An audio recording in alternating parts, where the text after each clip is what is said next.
আসসালামু আলাইকুম। আজকে আমি একটা আপনাদের গল্প শোনাবো। গল্পটির নাম হলো সচেতন হওয়া জরুরি। এক ব্যক্তি জঙ্গলে হাঁটছিলেন।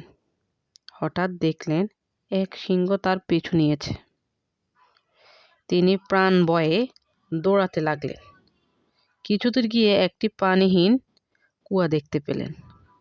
তিনি চোখ বন্ধ করে দিলেন ঝাঁপ। পড়তে পড়তে তিনি একটি ঝুলন্ত দড়ি দেখে তা খপ করে ধরে ফেললেন এবং ওই অবস্থায় ঝুলে রইলেন। উপরে চেয়ে দেখলেন কুয়ার মুখে সিংহটি তাকে খাবার অপেক্ষায় দাঁড়িয়ে আছে। নিচে চেয়ে দেখেন বিশাল একটা সাপ তার নিচে নামার অপেক্ষায় চেয়ে আছে।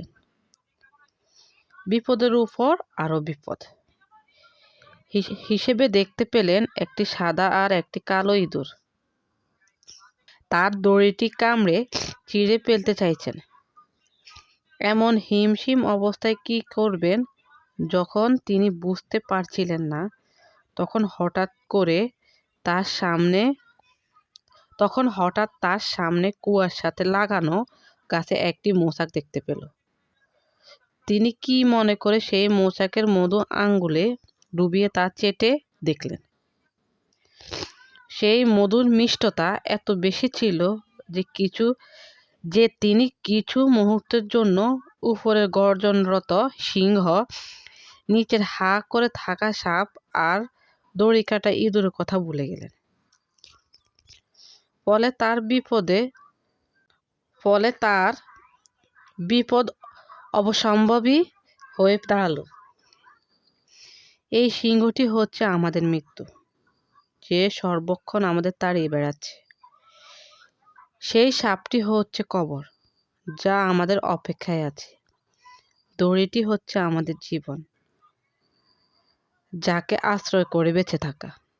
সাদা ইঁদুর হলো দিন আর কালো ইঁদুর হলো রাত, যারা প্রতিনিয়ত ধীরে ধীরে আমাদের জীবনের আয়ু কমিয়ে দিয়ে আমাদেরকে মৃত্যুর দিকে নিয়ে যাচ্ছে।